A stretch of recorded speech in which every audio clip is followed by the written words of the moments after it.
Hello everybody, it's Tommy and welcome back to another speed build. Today we are doing another build in the Disney save.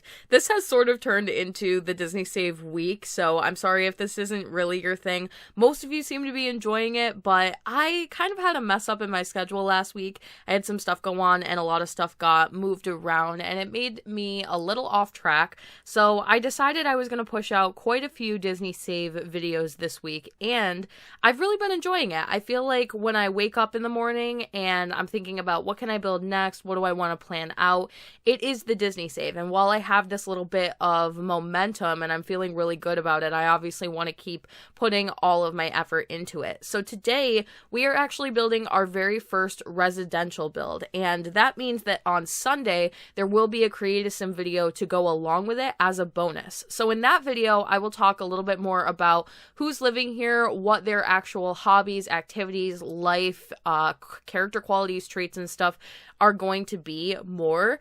But this is going to focus a little bit more on the actual build and maybe my thought process behind it. And that's sort of how I'll format it for the future for those of you who would like to know. So, a lot of you probably won't recognize this home right away, but from the thumbnail and the title of the video, you probably should have guessed that this is Tiana's parents' home. So Tiana's parents are named Eudora and James, and Eudora is a decent part of the movie. She has quite a few scenes. James dies early on. He is only a part of like the very beginning of the movie and sort of represents the momentum that Tiana feels throughout the rest of the movie to make something amazing for herself. In my save file, he is still going to be living, but the two of them are going to be a little bit older. So they are adult Sims. I didn't go ahead and make them elders quite yet, and they are going to just look a little bit older. They had like a younger version of themselves in the movies, and I decided to opt for an older look for the two of them. I feel like it's appropriate because we are going to have Tiana in the save as well, and I feel like she is probably already going to be married. There's going to be quite a few that I play with the different storylines and I decide like at what point they are in their individual stories, but I think Tiana and Naveen are already together and they are already probably married. So it makes sense for them to be a little bit older.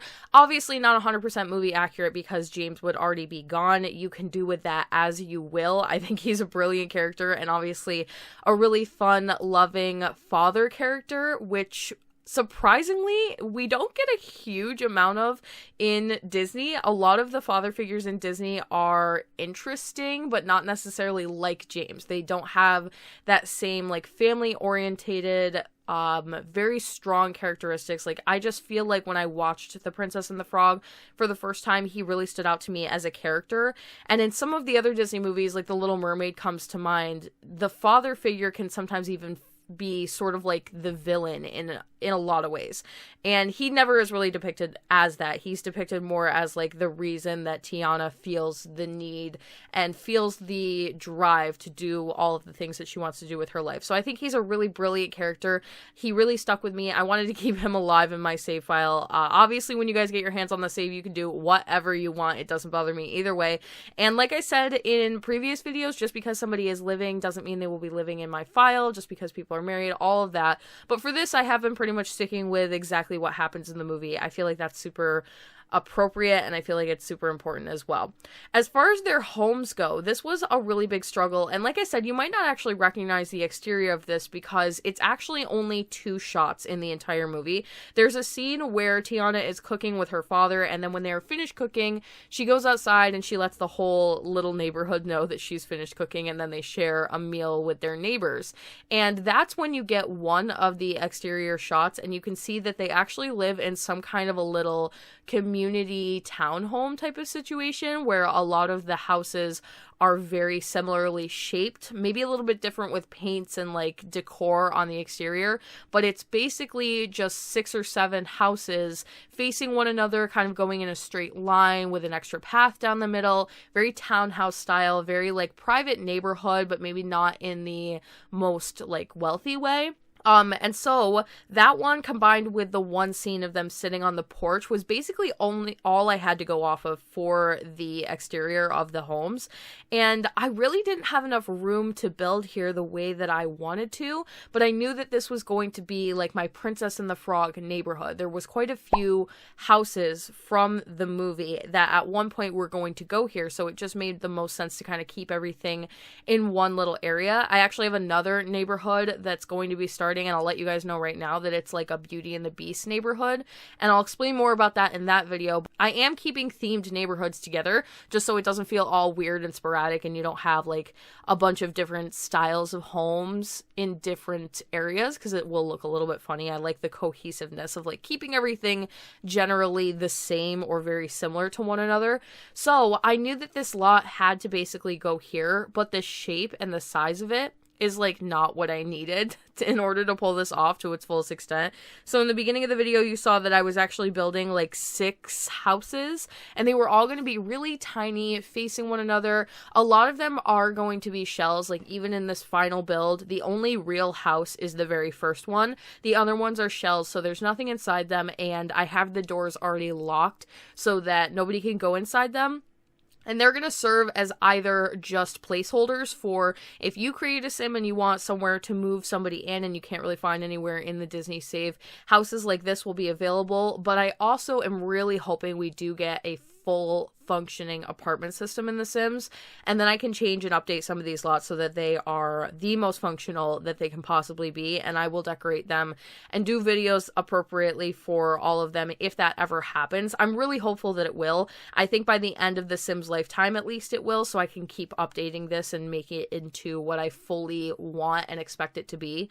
But yeah, I was actually starting with way more houses than this, but it was way too small, and I was already looking at it and I was like, I'm not going to be able to fit in the level of detail that I want here. There are a couple of key scenes in the kitchen and I wanted to recreate a little bit of it, so they had to be longer as well. That was a very square shape for them, and they have this very like townhouse long structure to them, so I decided to cut it down only to 3 and have them facing the water. And I think I actually changed the lot name to Louisiana View. The river is like right in front of this, and it's very, very pretty.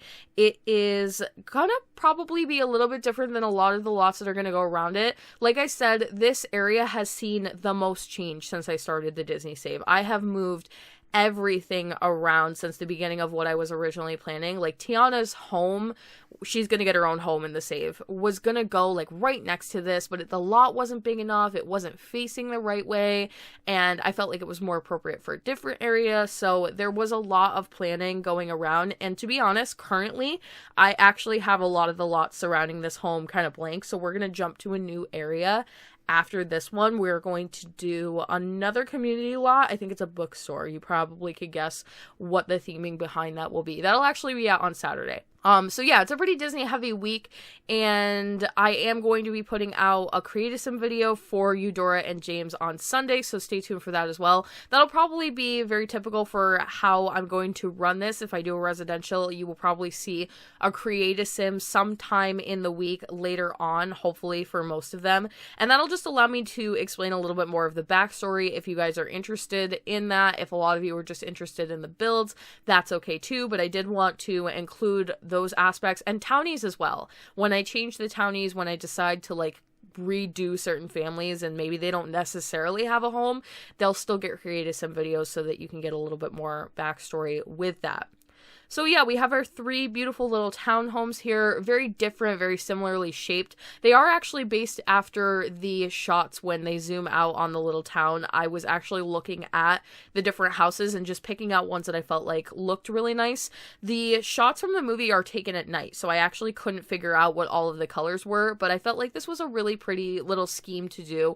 Do some red, some green, some blue, like keep it very bright and vibrant as Disney typically will be, and then just make them each a little bit different, because even though like it's a townhome and structurally they might be identical, usually people move into them and they make them their own. So every single one of them has their own little garden that's a little bit different from one another.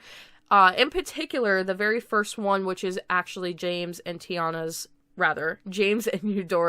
home, There is a private garden off to the right of it, and you can go around the back of the house and go in through the gate, and that I built for Eudora, because she is going to be a gardener. They don't really talk too much about her personality in the movie, so I feel like I can get away with basically doing whatever I want to, whereas James is a little bit more explained. You get some premise as far as like what he likes to do, and I mean, you do get a little for Eudora. You know that she is a seamstress of sorts, but that can't be the only thing that she likes to do, so that'll probably pertain more to her job, like maybe she'll be a fashion career and have like gardening as a hobby on the side, that kind of a deal, but like I said, I'll talk about that more in the actual video. So we have a pretty simple garden, kind of a limited space. We don't have too many tiles in between the buildings, obviously.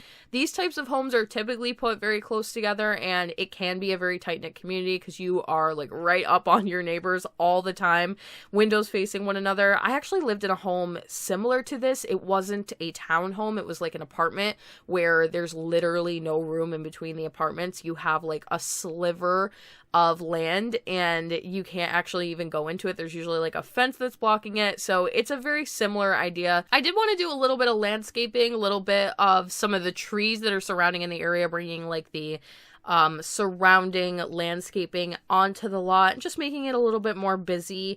And like I said, I think Eudora is gonna be a gardener of sorts, so I feel like she would really tend to plants and stuff like that. Maybe not on other people's homes, but these tend to be like nicer, cute little community homes with nice plants. And in modern times, like I can think of somebody that I know in real life that lives in something similar to this.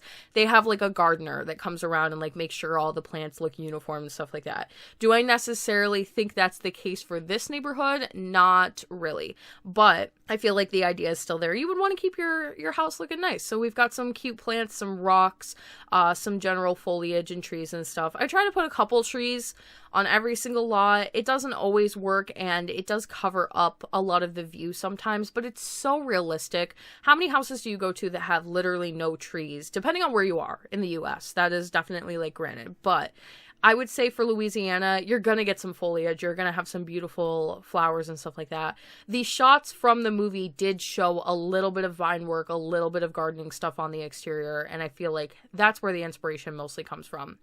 As far as the interior goes, I was really struggling with how I wanted to do this, because originally the idea was to make Tiana a childhood bedroom and sort of have it frozen in the house. And then you have to think that Tiana's parents also have their own bedroom, so that has to be there. And then there's scenes from the kitchen where you can see Eudora is sewing, which we don't really have a sewing machine, but that might be able to be updated in some aspect when we get the crafting stuff pack later on. We will see. Obviously, it's not a crafting pack, or it's not a sewing pack, but maybe there will be some stuff in there that I'll be able to makeshift something. And you get some shots from the kitchen, and it's a pretty big kitchen. And I feel like that was the problem going in, seeing that there was quite a bit of room in the kitchen. It didn't really show the living room, but I kind of assumed that maybe their living, dining, and kitchen was all one big area. And since they spend most of their time in the kitchen, maybe it was less of like a living room than anything. They spent a lot more time doing the dining aspect and having a desk available for Eudora. And then I was like, wow, we're really just not going to be able to fit Tiana's bedroom in here without completely moving this house to a different lot. And I kind of explained to you guys earlier why that wasn't going to work. This is really where it needed to go if it was going to be included in the save file. So we kept it here, and as a result, I feel like I had to cut Tiana's bedroom. And I'm okay with it. I feel like having them have a little bit more space in here. Tiana's already grown up. She's moved out. She's going to get this most incredible Louisiana-style mansion that I actually found reference for. And I'm really excited to build for you guys. I feel like this is good enough for them. Like, they needed to have a little bit more room, and to cut this kitchen in half for the expense of like one more bedroom, it just felt super not fun to me. Like, moving around in this house wouldn't have been fun at all. So rather than that, we can get a little bit more detail, and we can actually get some reference to some of the scenes in the movie. So obviously the Princess and the Frog takes place in the 20s. So we do have some older style furniture in here, particularly the stove that they were cooking on was very interesting. It had a very old school shape to it, a little bit more more round and rustic than what we actually have available in The Sims. And then it had a pipe right off the top that basically would take steam and whatever off of the top and send it directly outside. So I tried to recreate that. It's clearly like a stove that's lit directly by a fire underneath or a fire on the inside, as this one is like somewhat similar. Probably the oldest looking stove that we have available in the game, so it seems like the most appropriate. And then we don't really have logs in the game, but I did feel like it would be fun to take some of those log chairs from Outdoor Retreat and size them down so that we could have like a little stack of wood next to the stove. And they had like a very cluttered kitchen. There were lots of pots and pans everywhere, a kettle on the stove, random stuff on the stove, like spices and pictures and stuff hanging from the walls, cleaning supplies. There's the stool that Tiana is standing on when she's helping her father cook over the stove. It's like this cute little metal stool, and we don't really again have anything like that, but yellow is a color I think of when I think of Tiana, so I put a little stool in the corner there. Actually, this whole kitchen I feel like it's moved around, yes. So having a lot of those pieces there as just like representation of the movie. And then we were able to basically move over the dining table and make it so that I could put a desk in here for Eudora, which, like I said, at some point I would love to be able to replace this with an actual sewing machine and make it super movie accurate, but right now we don't really have anything, so I just decided to do a desk and sort of clutter up the area, as the rest of the house is a little bit more old and cluttered, and they don't have a ton of room in here, so it makes a lot of sense that they would have stuff kind of every which way. And I feel like it's charming. I feel like it really fits the time period. I tried to stick with some brighter colors. When I think of Louisiana, I do feel like dark woods are really appropriate.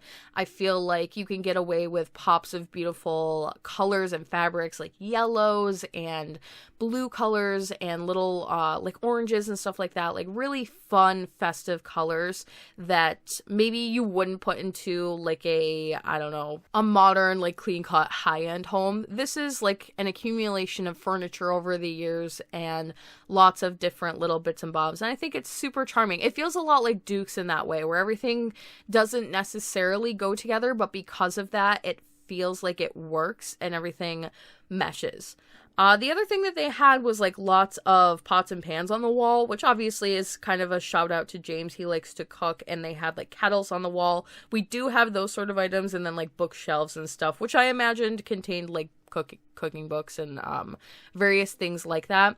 Ideally, Eudora would have gotten her own craft room. I feel like in real life, when Tiana moved out, maybe they would have made it so that her bedroom was a craft room for Eudora. But like I said, there again in the movie, James is actually gone. So it all kind of changes. It's definitely its own thing. Like this is very much its own timeline.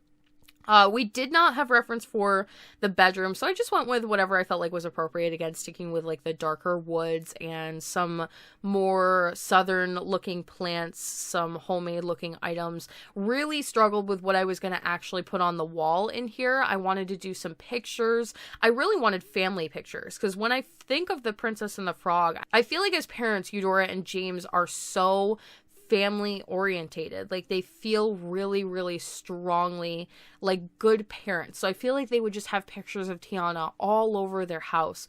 And I was thinking about possibly doing some custom photos and taking pictures and moving them in here. And I might still at some point go around and like do stuff like that. However, for now, we're just going to keep a placeholder as like some old, very 20s looking black and white photos.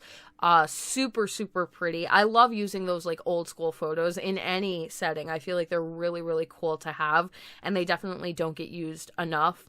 And then not too much as far as the bedroom goes. There is just a couple of little things here and there, some clothes. Obviously, I feel like Eudora, being a seamstress, probably has some pretty good fashion taste. So I tried to make sure that I had like a clothing rack and stuff in there, and not too much else. But like I said, we can always update at some point. I feel like when I do the website, there will be like updated versions of this that will go out when new ideas come to mind, or when we get new items that feel appropriate to move in to like a certain family or a certain type of situation. And then lastly, the bathroom, which is pretty simple. Again, sticking with like those oranges and blues and keeping it kind of minimal. I have to play test this. I'm not sure if it's going to work. I'll get everything to work before the final version goes up on the gallery. But that is actually going to be the end of today's video. Let me know what you thought of Eudora and James's home. Stay tuned for the Create-A-Sim video on Sunday and also another Disney saved speed build tomorrow. Thank you all so much for watching. Don't forget to like and subscribe. Hit that little bell icon below to turn on post notifications so you can get updated every single time I post. And I will talk to you all in the next one.